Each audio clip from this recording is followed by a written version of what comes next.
शेतकरी मित्रांनो, उन्हाळी कोथिंबीरीसाठी पाणी व्यवस्थापन करताना आपल्याला सकाळी 10च्या आधी किंवा रात्री 6च्या नंतर जमीन थंड झाल्यावर किंवा जमीन गरम व्हायच्या आधी 10च्या आधी आपल्याला पाणी द्यायचे आहे।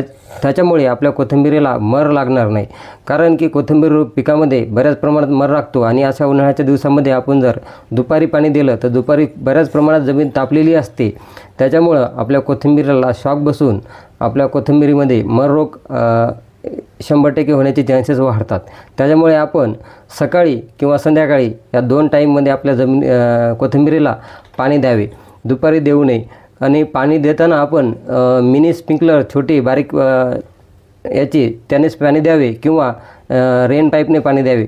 त्याच्यामुळे आपल्या कोथिंबीरीवर माती उडणार नाही आणि आपली कोथिंबीर खराब होणार नाही आणि लागेल तेवढे व्यवस्थित पाणी आपल्या कोथिंबीरीला जाऊन कोथिंबीर पिकाची चांगल्या प्रकारे वाढ होईल।